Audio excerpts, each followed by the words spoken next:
Welcome, listeners, to The Wandering Crow. It's October season, which means that it's time for colder weather, pumpkin spice, and scary stories. Yeah, imagine that in a dark alleyway. We'll bring the stories if you promise to bring the colder weather and the pumpkin spice. Stay tuned for this episode. You won't believe what happens next. There is a medicine story that tells of Crow's fascination with her own shadow.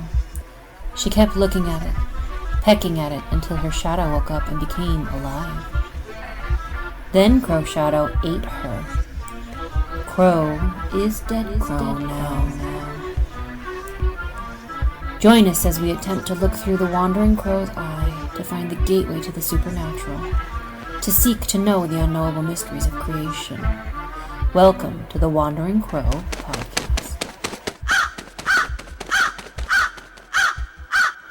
Welcome, wanderers and murderers. This is Mandy. This is JT. This is Abby. And this is Cameron. Hey, before we get into the episode, social media. If you like what we do, please like, subscribe, download, comment on, and leave a review. Please, if you can, give us a 5-star rating. This is going to help us to defeat the algorithm.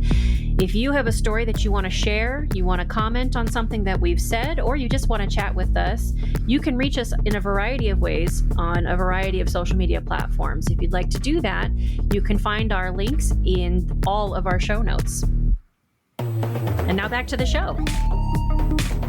Moving on. So, are we very excited about scary stories, everybody? Very much so. I'm excited about colder weather. As we record this, we just had a great big old monsoon storm, one of two that we've had this whole season here in Arizona. And the weather... Oh, it was so magical. Oh my God, it was amazing. And the weather dropped... It turned to night for 10 it was minutes. So good. It just, the sun was gone. And the weather has been below 100 degrees, sort of. It's been at 100 degrees for the last couple of days, and that's so nice. So cold. So cold. Sweater weather Get your now. jackets, everyone. I know. I had a pumpkin spice coffee today from Starbucks. That was exciting. Nice. Oh, so good. So I guess we'll just head into the stories. Mine is a little bit weird. Someone misunderstood the assignment today.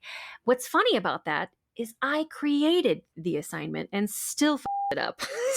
So I somehow got it twisted in my head that we were just looking up general scary stories and forgot that it was supposed to be cemetery themed.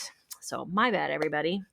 But I do have one that I wanted to just quickly talk about. This is actually kind of a true crime type story. August 13th of 2018, a married man killed his pregnant wife and two very young children. I think that they were 3 and 5 or 4 and 2. They were babies. They were super babies. And there was actually just recently a Netflix documentary. My husband and I just watched it for the first time a little while ago. And as I was watching it, I remembered, oh, wait a minute, I know about this one. Because, well, first of all, it was a big deal. I think everybody in America was paying attention to this one. His reactions were wrong from the very start. I think it was pretty obvious to all of us he had something to do with it. But now, the house where this poor woman, Shanann Watts, and her 2 children were murdered is said to be haunted. It gave me chills to see some of the clips, actual body cam footage from police officers of EVPs and just weird shadow things. That body cam footage is bonkers. It's so... Bonkers. It's very compelling. Mm-hmm. I think that for anybody who doesn't believe at all, this one is really hard to be like, nah, no way, because it's legit and it's police officer body cam footage. It's not some random dude who has an interest in this and is editing the software. And it's so quick and short. They don't make a big deal about it because they're there looking for bodies or evidence. Sorry, I don't want to give away, but to me, that's part of what makes it so good is that they hear a thing and you can tell they're thinking there's a Tickle Me Elmo or something in the room that they stepped on or activated. They're like, oh, let's get out of here. Yeah. I'm getting goosebumps just thinking about it. So aside from that very famous one that you're thinking of, There are others that were later identified in the body cam footage, other EVPs. But what's so good about that one is they heard it in real time.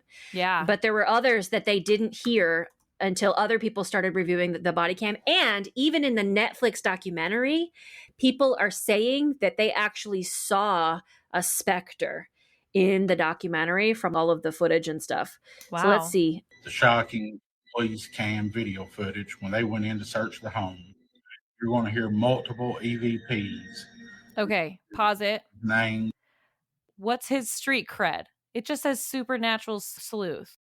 He's the supernatural sleuth we actually follow him on Instagram, and he gets a hold of really interesting ring camera footage and different things.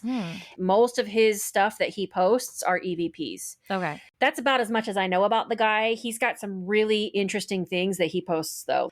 I don't think he himself has edited anything. I do believe he believes it. And he oftentimes won't set you up and say, I heard this. He'll say, what did you hear? And kind of let you decide for yourself if you heard something or not. And so he's the supernatural sleuth. Okay, this is the clip that Abby was talking about. I think this one is very, very famous. So the screen says, on the left side, a ghostly figure of a child is seen running down the stairs. And we don't see the stairs yet, but that's what the text on the screen says. Here is a replay of the clip.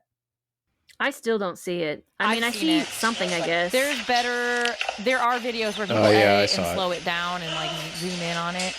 Okay, there's the first EVP. We hear somebody shout no. I'm going to scoot back.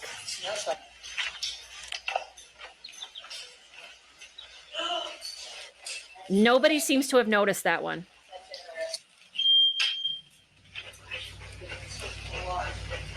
A lot of these are motion activated. So there's another one that says Chris. The motion activated is about lights. That light just turned on by itself. We see another EVP, Chris, in the background. I actually didn't hear that one myself. Okay, that one gives me the chills. You can hear that one. A lot of these are motion activated. Did you hear that? No. Yeah, it's pleading. Mommy, it's like real please. distant. It's really, really faint, but there's a little baby voice saying, Mommy, please. Yes. Oh. Okay. Did you hear that giggle? The giggle. That's the very famous one. Yes. But it sounds more like a cry than a giggle to me. People recognize it from older videos that the mom shared on social media, and people are like, oh, that was so-and-so's laugh. And they say that it sounds just like one of the girls' laughs. Yes. What's interesting about this, though, is in real time, both of these investigators heard that giggle. Yeah, the giggle. They heard that They didn't hear any of the other things, but they heard that. Yes. Oh my gosh. Oh, I got What in the goosebumps. world was that? Wow. Something. I heard it. Did you hear it? I did. Sounded like a kid giggling or something, didn't it? Or a kid. It did. Okay, so they don't show it, but there's another video where they spend a long time looking for like a Tickle Me Elmo, looking for some kind of motion activated child's toy, and they are not able to find it. They discuss it. There had to have been some sort of toy. Where is it? They look down, they look around. Now this cuts. They're talking about the noise. Yes, I definitely heard it. It was something sounded like a kid. And then this video just cuts to a different scene in the laundry room. I'm just trying to narrate what's going on for the listeners. I think you're doing awesome. They're responding to this immediately after. What happened? Like, why were they The here? mother, Shanann, her name is Shanann Watts. She's like 18 weeks pregnant or something. And her two very small girls, Cece, I think is actually Celeste. They called her Cece, and then Bella. And they were very little. They were tiny little people. But this was a call for Well, what? she went away for like a business meeting or something and came back and then was missing. And then the friends came to check on her. And the husband was like, oh, I don't know. She must have taken the girls somewhere. And people are immediately on high alert because they're like, no, she communicated really well with all of us. She didn't just go somewhere. Where is she? Where's the kids? And people had the police at his house Immediately. pretty damn quick. And he was weird. So this is due to a missing persons investigation. They are here for that actively. This isn't like a long time after. They're looking for them, yeah. There's people missing. We're doing an investigation. This is while they're still missing, and they did not know where they were at this point. This is them looking for clues, looking for something to try and figure out where these three people are. So far we heard no in the beginning. She said Chris. Then there was a mommy please. Mommy please, which... And then there was the giggling. It's straining my ears, really closing my eyes and listening. I can kind of hear the mommy please. It's kind of a whisper. It's there. It's very faint, but it's very there. It's underneath. They're all talking. It's like if you heard somebody in the house next to you. Yeah. It's real faint. Yeah. Okay, so we've got just like another minute left. This one, I have Cece. That one's strange because it doesn't sound like a woman. It sounds very spirit boxy. Yeah. Sounds like some sort of supernatural voice trying to communicate to them through their radio equipment or something. It does. So there's your attic access right there.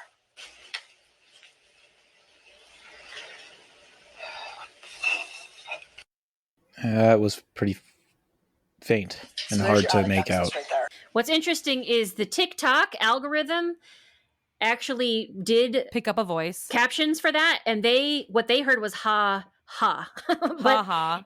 In the actual EVP that these people narrated, well, the text of the video, yeah, it says help me help. Yeah, but I definitely heard the ha ha, not the help me help. I heard like a raspy help. I didn't hear help me. And then, it's kind of like a help. Yeah, I heard ha ha. I hear breath. Mm-hmm. That one is... that one's debatable. That one's a little bit of a stretch. I will say the mommy please, that one did sound like the same girl that was doing the giggle. So while it sounds like it could have been a neighbor, it sounded like the same kid. Ooh. So the text on the screen says, with that clear whisper, this is our home. Replay that. Okay, we're in a new room. This is our home. I hear that. Oh, it gives me so many goosebumps. It's almost like that's what she was saying when she was being murdered. Ugh. Like, don't kill us in our own home. For real. I'm going to try to... And they're in the bedroom, aren't they? Yep. That's where he murdered Shanann. Everybody. Oh. That just... Honestly... Talat and I watched this documentary, and when it got to the kids part, Talat was like, I'm done. I can't watch this anymore because it's so goddamn sad. This selfish, stupid son of a bitch. He, at any point, could have said, yep, I'm having an affair. She even called him out on it. Just tell me. Are you having an affair? Just tell me. Just leave. She was a mover and a shaker. She would have been fine. Mm-hmm. She would have been okay. She had lots of good family support. He is a selfish piece of shit. Okay, this one's amazing. Yeah, the light turned on and off by itself. And then, this is part of the Netflix documentary. In the shadow, you see a little person. You see the little girl. Just peeking out from behind the doorway. That also gives me chills. Twice. It happens twice. Oh. Whoa. Here, I'll rewind that. I'll rewind because it happens. That's the second time. What if the first time it happens, it clearly looks like a baby? That woman there is her best friend. What if she brought kids over and the kids were playing in the room? Maybe. That definitely looks like a child in that room. 2 children in that room. That looks like a child in that room. And so if that woman who's with him didn't bring her kids over and the kids are just playing in the background and they're like, here, go stay out of the way of all this police presence. That's right, because this is body cam footage, isn't it? They wouldn't do that. Not in an active crime scene. Yeah, this is body cam footage when the police first get there, when they're first talking about, hey, she's missing. They don't know that this is an active crime scene yet. Mm-hmm. They don't. The best it's an friend investigation. Is on it. She's over there where is your wife? What's going on? And she brings the police, and they're all there talking to him and trying to get a story and figure out what happened. They don't know yet that this is a crime That this scene. is a crime scene. Yeah. That there's definitely a child in that video. Maybe the friend had kids too and brought her kids and was like, here, go over here and stay out of the way. There's the first one. Yeah, shoot. But if It's she clear as doesn't day. have kids and didn't bring her kids over, then what in the heck is that? And then there's the second one. Yeah. Yeah, they're there. Holy crap. Definitely. There's no doubt those are babies. Whether they're real babies or not, those are definitely The babies. police officer is standing at the top of the stairs. Okay, this one's amazing. It almost looks as if some small shadow. Do you see Yes. that? I've seen this one. That one's weird. Yep. So as it's narrated, there's a police officer standing at the top of the stairs. It looks like he's facing toward the wall. It looks like he's speaking into maybe his radio. And as he's kind of looking down and speaking into the stereo or whatever the hell he's doing, it looks like a very small child sort of peeks out from behind him and has a little hand out. That one's crazy. Shadow peeks out from behind him, just for a second. So is the Watts house haunted by the spirits of Shanann and her daughters? So I just, Yeah. this one is hurts. It just breaks tingly. my heart. Yeah. Like, it's just sad. And this is in real time. We're watching spirits manifest. I believe. And it makes perfect sense because of the way that they died, and Yeah. Anyway, so that was. Yeah. I've got goosebumps. That's creepy. Mm-hmm. Yeah. It's believable. I It's think believable. The fact that it's body cam footage is what really sells it for me. Some of those EVPs are extremely convincing. Some of those I'm like, nah, that's not enough for me. So I've seen the one where there's a shadow on the stairs. That's really interesting. I've seen that one where it looks like a little person is standing right next to the police officer and just kind of poking out from behind him. I mean, those are convincing. And I've never noticed before or seen the one where there's the children in the background playing in what looks like maybe a playroom. A playroom. It does look like a playroom. Yeah. That's interesting too. But that makes me want to know more information about what was happening in that moment, but I don't know. Like, yeah. Oh my God. Anyway. Okay. So, woo! Wow. Started Good off with a ones. bang. So, that was my first one. Cameron's in the dark over there. He's setting the mood. Well, he is a vampire. Possible vampire. Oh my God. You really are. Our brother, everyone. That's what they say at work. Tell us your secrets to immortality, sir. Avoid the sun. The blood of the youth. All right. Who else has got a story? Well, I actually, as I like to do, went back to the motherland of Sweden and looked up some I like it. old ghost stories. So my aunt lives next to one of the largest cemeteries potentially in the world. It's a very large, very beautiful cemetery. It's in the middle of the forest. It's called Skogskyrkogården. That basically translates to garden in the forest. Okay. It's actually a UNESCO World Heritage Site. It was built back in the 1950s. The problem with looking up ghost stories there is that they mesh with other stories from other cemeteries. So what I did is I found the oldest cemetery in Sweden, which is the Uppsala Gamla Kyrkogård, or the Old Cemetery in Uppsala, north of Stockholm. Uppsala is where I believe that all Vikings in that area, that was the religious center. That's where they would pilgrimage to. This cemetery was built in the mid 1800s, and from that time there's been a story of a headless apparition. So this story is hundreds of years old, and there's been many, many sightings. I couldn't find any really detailed stories because it is very much folklore in Sweden, and it kind of gets spread throughout Sweden in different cemeteries as well. There's also a second story that goes along with it, but it's basically people as they're walking through the cemetery, most often at night, they see a headless apparition clutching a hymn book and murmuring verses with a bowed posture. So witnesses, including residents, visitors, claim to have seen this figure moving silently among the graves. And then there's people that have actually tried to go up to it. But as soon as they do, it disappears. Oh. It's often described as a spectral man, possibly a priest or monk, and it's a religious hymn book of sorts. But there's really no one story that connects it to a specific person. Like, we don't know who it is, whose head is missing, how they died, just that there's this guy walking around with no head.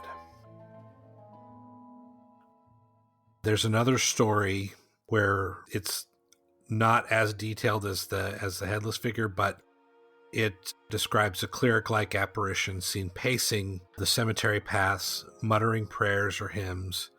And this is some newer 19th century witnesses who also try to approach the figure, and then it just disappears and goes away. But now these stories overlap too.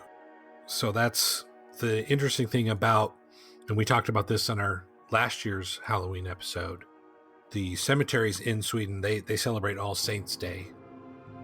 All the cemeteries, they put candles on each of the graves and basically light up the cemetery at night. It's a really cool looking thing that they all do. That sounds beautiful. That's my first one. Yay. Abby, you are muted. Fine. So this thing is headless, but it's murmuring. Yes. Well, gurgling. Gurgling could be. Yeah. I don't know if it's singing hymns or if it's just talking hymns or it's just muttering. It's a bit throaty. You know, if you're a ghost, really, what are the physics of all of that? I guess it's fine. These headless ghosts are fascinating to think about, though. Sounds a bit like a didgeridoo, but... You're so wrong. That's such a funny... He has the biggest smile on his face right now. I don't think I've ever seen you smile so big before. He's very proud of I said himself. a really funny thing. You should be. It was Mandy's reaction that really made me laugh. She just stopped and she just holding her sinus is like, oh my God. Yeah. This is my brother, everyone. Mandy had to sit that one out. My brother. All right. Sorry, JT. That was cool. That was a good one. Yeah. Good icebreaker. Nice going to the homeland. If it was my grandfather, it would sound like an accordion, or a saxophone. What? I don't get it. My grandfather's buried in Skå-Kyrkogården, that big cemetery, and he played the saxophone in a jazz band and the accordion. Oh, I thought there was some weird reference to like his anatomy. I was like, I don't get it. Okay. All right, stories. So we didn't do the Greenbrier Ghost story, right? Nope. I didn't hear anyone do that. It's all Go for it, bro. you. Tell us. What is the Greenbrier Ghost story, Cameron? So this is one of the few ones where apparently the ghost helped solve the case. It was a cold case murder. Oh, I love Nice. these. Greenbrier Ghost story. In the fall of 1896, Elva Zona Heister, known to the family as Zona, married Erasmus Trout Shue. He was a blacksmith in Greenbrier County in West Virginia. Despite her youth and beauty, Zona had a nagging sense of dread, and so did her mother. She sensed something deeply wrong about Shue, partly due to the rumors that he had been married twice before, ending mysteriously. 3 months into the marriage, on January 23rd, 1897, Zona was discovered dead at the bottom of the stairs by a young neighbor boy named Andy Jones. She retrieved her body and insisted Dr. George Knapp examine her. Which I didn't think you got to pick the examiners. You did back then. The doctor, however, was obstructed from fully examining her neck. Shue had placed a scarf around it and a pillow and rolled sheet by her feet, claiming it would make her rest easier. Okay, so was she not dead at this point? No, she was, but he was claiming to be a bereaved husband and he was grieving and I just need to take care of her and I'm so sad. You can't touch her. That kind of thing. I've heard this story before. Yes. This is such a good story. Keep going. So the doctor declared her death from everlasting faint, likely a heart failure. and she was quickly buried. Zona's mother couldn't rest. Overcome by suspicion and grief, she claimed Zona's spirit appeared to her nightly, visiting for 4 nights in a row. In a spectral whisper, Zona revealed the truth, that Shu had struck her in a rage, murdering her by snapping her neck when she hadn't prepared his supper in time. Mary Jane took her vision, Mary Jane being Zona's mother, took her vision to prosecutor John Alfred Preston. Skeptical but shaken by a local sentiment and Dr. Nat's admission of an incomplete examination, the prosecutor agreed to exhume Zona's body. In a makeshift morgue, one room in a schoolhouse apparently, an autopsy revealed a horrifying medical confirmation. Dislocated vertebrae between the first and second cervical bones, crushed the windpipe, torn ligaments, and finger mark bruises, clear signs of strangulation. What? Mm-hmm. Damn. Wow. The husband managed to just cover that. That's... Yeah. Wow. How would you feel if you were Dr. Knapp and you went back to investigate and like, oh, well, I guess I should have ignored the possible murder suspect. Guess I should have fought a little harder. Well, that's probably why he was picked. Mm-hmm. Shu picked him. Lessons were learned. Indeed. I hope. Trout Shu stood trial in June 1897. Though prosecutor never publicly referenced the ghost testimony in court, the eerie rumors of Mary's unwavering account swayed public opinion deeply. The defense attempted to discredit her as superstitious, but Mary Jane remains resolute under cross-examination. Within just an hour, the jury found Shu guilty. He was sentenced to life imprisonment, though a lynch mob briefly threatened to take justice into their own hands. I wouldn't have been sad. Not gonna lie. But Shu ended up dying in prison 1900, succumbing to an epidemic that had been coursing through the prison. And that's the end of that story. I have thoughts, but does anybody else want to say anything about it? I have this burning thought in my brain, but... Say it. Okay, this is one instance where I deeply, deeply, deeply want to believe that it was a ghost. But in my heart of hearts, I actually think it was a very angry mom who was like, F that son of a bitch. Yeah. I'm going to make sure they investigate. Yeah. And if she can die from a faint, then a ghost can tell me what it was. I bet that girl probably confided in her mom. She knew that he was violent, and she was like, F that son of a bitch. They can't prove she didn't visit me. I'll get public opinion on my side. Pushed and pushed and pushed. That's... honestly. Yeah, absolutely. That sounds entirely plausible. I mean, I want to believe it was a ghost, but something tells me it was Mama. Mama was like, F that guy. Yeah. He's not going to kill my daughter and get away with it. Yeah. Mm-hmm. Somebody needs to really investigate this and don't just take his word for it. Mm-hmm. And ultimately, that was all the lawyer needed, too. Mm-hmm. Basically, by the sounds of the story, he was like, "Meh." They just needed a reason to look at it again. Yeah, he was like, okay, I'll look into it. This is a little weird. How come you didn't look at her neck, Dr. Knapp? Right, exactly. And she had bruising on her fingers. You didn't see that. He wasn't stopping you from looking at that. Maybe he did, though. Mm. My understanding of the story is he was holding her and had her cradled in his arms and covered up and bundled up all over the place. I want to say there was deep suspicion he had not just been married twice before, but had killed twice before. But I don't think they could prove it. Well, that's but what his it said previous too, wives is that went missing. Yeah, it was mysterious circumstances in which these marriages ended before. I missed that. Sorry. Yeah, that's a good story, though. That's a good one. That was nice. Was there anybody in the story that saw dead people? What? Well, the mom. Allegedly the mom. I'm just trying to throw in the Sixth Sense in there. Oh. A week later, she solved another murder. Yes, exactly. Nice. That'd be cool. Then I would be like, oh yeah, definitely a ghost visited her. Abby, did you tell the story yet? So, on the subreddit Paranormal, somebody prompts cemetery stories and experiences, and it gives room for people to share a number of stories. There are a few in here. So I'll stick to some of the short ones.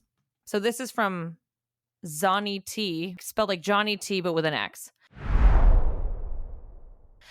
A friend of mine told me that they had luck going to a cemetery with a tape recorder and talking to the graves. The idea is that you play the tape back later at high volume and you can hear quote-unquote responses. Unfortunately, The only thing they heard was a shrill scream in the background, starting midway through the recording and lasting until the end. Thinking this would be interesting, some friends and I got together and tried this ourselves. The recording scared us all so badly that we actually threw away the tape and recorder. What was on there? My friend asked a grave, "What's it like to be dead?" And the response on the recording was a painful, low howl. Truly, truly creeped me out. I've got one. This is a deleted account. Wrote this story. I love going to cemeteries at night, and I drag my friends along, but they end up having a good time. I like to do it mostly because of photography. There was a time where my camera would not focus at all, and when it would focus, the shutter wouldn't close and refused to take pictures. I also get a lot of orb pictures. Those could be just odd coincidences, but of course I'd like to think it's paranormal. Another story I have is a group of friends and I were walking through, and one of them stops dead and refuses to go any further and wants to go back to the car. When we returned, he swore he kept hearing a woman crying and footsteps behind us. Spooky. This is by Jaybird Take Flight. This one's a little longer, but it's pretty good. I've been drawn to the paranormal since an early age. There was a small cemetery in rural Illinois that I'd go to at night to take pictures from grade school through early college.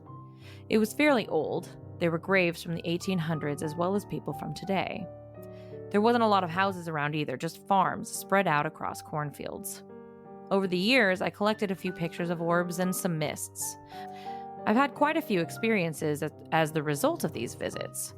The one that makes me feel the least comfortable goes like this. It was a quiet night at the cemetery taking pictures with my father and younger brother. The early days of my excursions out there in the dead of night. No strangeness or anything out of the ordinary occurred while we were there, just a cool night out in the country under a billion stars.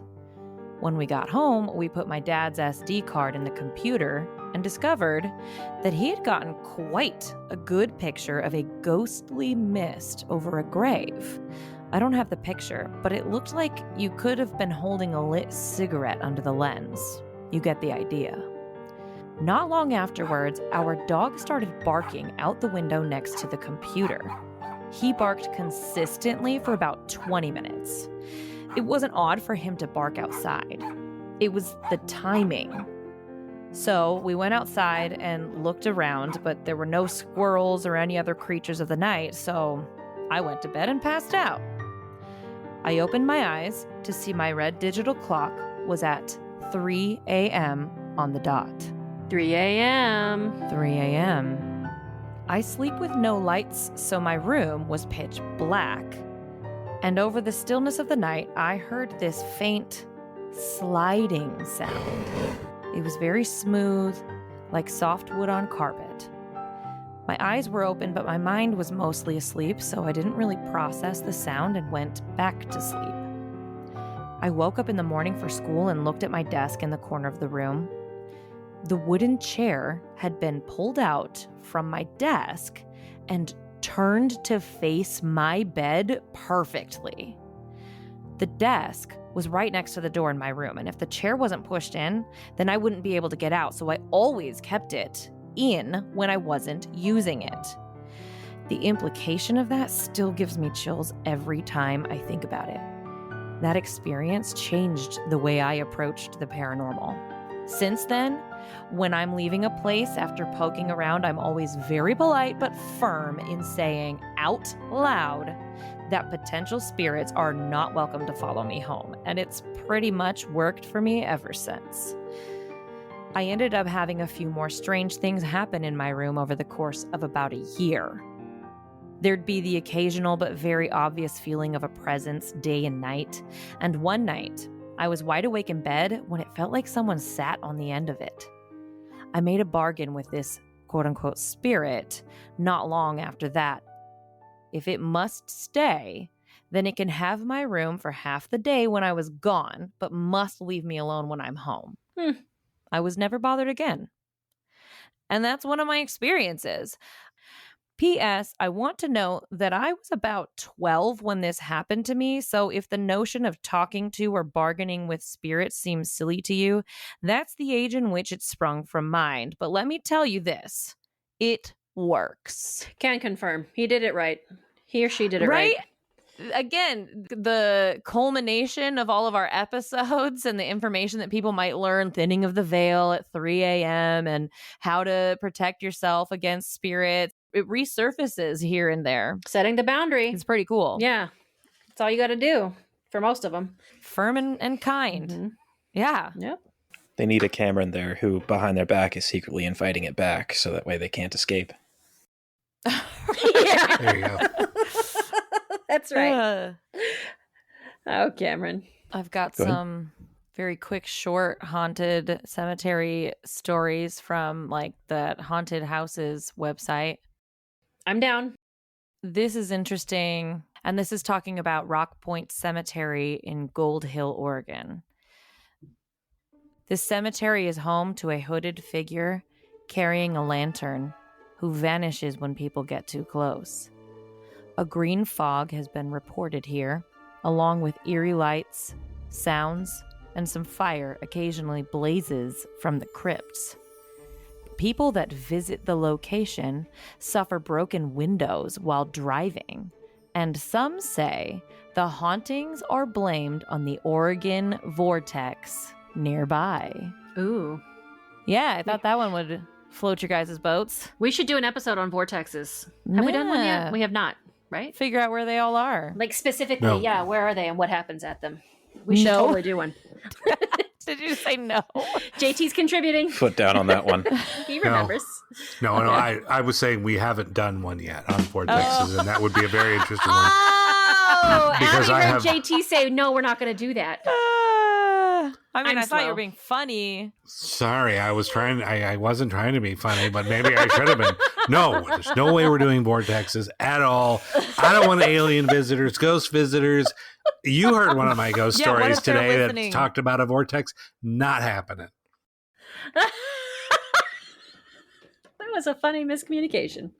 That was a good one. Oh, this one's cute. Yes. This is Kinder Cemetery in St. Helens, Oregon. This cemetery is rumored to be haunted by the ghost of George, an old man who has been known to slap or push visitors and cause the temperature to rise when he is angry. Ooh, interesting. Yeah. That's unusual. Temperature rises. Yeah. What was that thumping noise? It's my child running down the stairs. It's like, that is the most Random creepy shadow thing. just goes past you. Somebody here is haunted right now. Who is it? Oh my God. There is the Pena, Poland has a field of vampire burials. Ooh, can you tell that one real quick? Or no? Yeah, it's pretty short. It's Okay. the medieval Yeah. graveyard in Pena revealed the remains of individuals, especially an 18-year-old woman dubbed Zosia, buried with a measure to prevent rising from the dead. Zosia was found with a padlock around her foot, a sickle around her neck. This is a double protection against resurrection. Ah. Archaeologists have uncovered more than 50 similarly treated bodies in the burial fields, a field of vampires, suggesting a broader cultural fear deeply rooted in superstition. Zosia's skeletal remains even featured signs of physical abnormality and accessory signs donating high status, adding layers to the tragic narrative. Which they don't say it here, but some of those skeletons, I remember this field, had their teeth bashed out. Ugh. That was also a measure to keep them from biting people. No. Mm-hmm. That's cool. They would have bricks shoved in their mouth and just Bricks. leave them there. But yeah, I remember you saying that one before. That's grotesque, and I think love in our it. second episode you talked about that a little bit. After they were dead, they would do this? yes. Wow. Well, yeah, you're not gonna worry about the living person biting you. Right. Well, I just want to make sure that I'm not saying I love it when if they're doing this to like living people because they suspect that they are a vampire, so they're like, you die and you stay dead. They would come down with illnesses. I think they said like tuberculosis was a big one. Oh. If you had these signs that you might rise up again after you die, when you're buried, they would bury you this way. It makes me think that in that vampire field that maybe at least one person probably wasn't all the way dead yet and maybe did rise from the grave. And they were like, oh, no. We are not letting that happen again. And then did all of them. Like, I feel like that's overkill for never having seen it happen. But if you saw it just once, that would be enough for the rest of your life to be like, this is how we're doing burials from now on. Yeah. Because that Our one entire time, family, nobody's coming back up. yeah. Extra precaution. Yeah. I mean, it was common Just in enough for case. people to get buried accidentally while they were still alive. In certain cemeteries, they had those bell things. Did you hear about that? Tell us about Oh, it. yes. They Yes. had a couple of different systems to help protect against people who were just not quite dead yet. It was part of the burial process. They had breathing tubes so that if somebody was actually still alive, but they only thought that they were dead, they'd still get a little bit of air and they could potentially yell out. And then they had these strings that were attached to bells above ground so that if somebody woke up in the grave, they could ring the bell and then people would come and rescue them. Because it happened often enough that they had to start having these little protective measures in place. That they would find people's graves, their coffins, when they would dig them up later for some reason, with scratch marks and shit in them. That was a lot in like London, which funny enough, they've got a vampire problem in London apparently. Oh, currently or? In the 70s they did. There were a lot of people that came out as saying that they were actual vampire hunters, that they killed vampires. We should totally revisit the vampire topic as well. Okay, so you bringing that up, I meant to talk about this in our near-death experiences episode. There's a thing called Lazarus syndrome, where somebody's pulse is so low, it's next to stopped, that you can't feel it, and or they don't really have a readable heart rate, and so they get pronounced dead when they're not. That is a thing that happens, and they call it the Lazarus syndrome. Oh, it makes sense because Lazarus and the whole Jesus thing, right? And rising from the dead, right? Well, I don't think it was a Jesus thing, was it? Lazarus. He, I don't know. I he might came back be from the dead. confusing things. What is Lazarus? I'm thinking Nazareth, I think. I'm not Christian, everyone. Lazarus. I know, I was about to say JT? How about you fact check this one over here? What do you know about this? JT looks very tired. Hold on. It's referring to Lazarus of Bethany, who, according to New Testament, was raised from the dead by Jesus. Okay, so I was very not right. But all these years later, materialists are like, she probably just didn't have a readable pulse. That is a theory with Lazarus and how they explain him being raised from the grave. I've heard of that. I found something interesting. Okay. Have you guys heard of the Unitarian graveyard in Charleston, South Carolina? No. I've heard of Unitarians, but have you heard the story Annabelle, or the poem Annabelle by Edgar Allan Poe? Maybe then. I feel like I must have, but I don't remember it. Right, exactly. I probably I read a lot of Poe, but I don't remember this. Remind us. So supposedly, Edgar Allan Poe's poem Annabelle tells the tale of two young lovers separated by a jealous and overprotective family member. After Annabelle's father discovers their various liaisons in the Unitarian Church, Annabelle is locked in her room away from the soldier of her dreams, and some months later she dies of yellow fever. The soldier returns from his duties in Baltimore and hears the disheartening news. He is not allowed to attend the funeral, and the father blames her death on the man, so he travels to the cemetery to see his lover's grave, but it is nowhere to be seen. The father had buried 6 different graves for her, all without headstones, to confuse her fawning beau. This young soldier's name was Edward Allen. Does that sound vaguely familiar? It was the moniker Edgar Allan Poe used to lie his way into the army. Wow. He was 18. How bold. Yeah, and 21 was the required age for enrollment at the time, while the tale describes a soldier named Edward Allen, whose real pseudonym was Edgar A. Perry. it does not mean the whole thing did not occur. His poem Annabelle takes place at the Unitarian Church graveyard, an oddly specific location.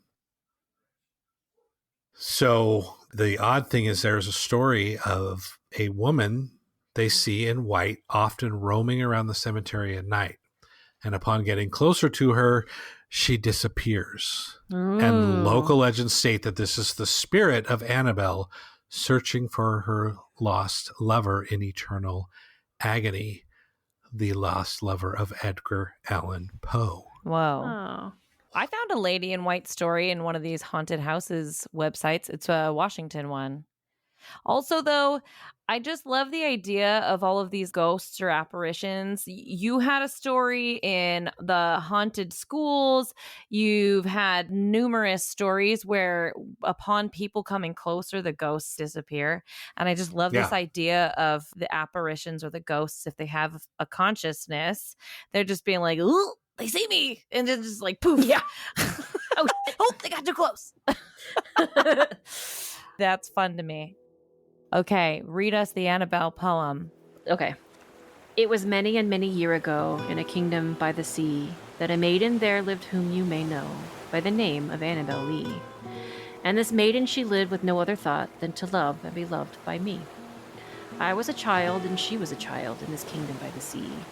But we loved with a love that was more than love, and my Annabelle Lee, with a love that the winged seraphs of heaven coveted her and me. And this was the reason that, long ago, in this kingdom by the sea, a wind blew out of a cloud, chilling my beautiful Annabelle Lee, so that her high-born kinsman came and bore her away from me to shut her up in a sepulchre in this kingdom by the sea. Sepulchre? I don't know what that word is. Sepulchre. It's a building in a cemetery. Thank you. Of course, Cameron knows that. The angels, not half so happy in heaven, went envying her and me. Yes, that was the reason, as all men know in this kingdom by the sea, that the wind came out of the cloud by night, chilling and killing my Annabelle Lee. But our love, it was stronger by far than the love of those who were older than we, of many far wiser than we. And neither the angels in heaven above, nor the demons down under the sea, can ever dissever my soul from the soul of the beautiful Annabelle Lee. For the moon never beams without bringing me dreams of the beautiful Annabelle Lee, and the stars never rise, but I feel the bright eyes of the beautiful Annabelle Lee. And so, all the night tide, I lie down by the side of my darling, my life and my bride, in her sepulchre there by the sea, in her tomb by the surrounding sea. That's it. This graveyard is by the sea. Oh! Whoa. Maybe it like really happened. And this was like his ode to her. Yeah. Connections. That's what they're saying. Yeah. Apparently there's a Netflix movie called The Pale Blue Eyes that sheds light onto this part of Edgar Allan Poe's career. Okay, well, Murderers and Wanderers, I feel like that was amazing. I had a really fun time hearing these stories and discussing them. What about you guys? Yeah. Cameron gets to run an episode. We learned some stuff. Everything's good. Hope you had fun. Vampire episode coming soon. Vortex episode coming soon. And lots of minis. No. Hilarious. Okay, this has been another episode of The Wandering Crow. Nice. Okay, real quick. Good night.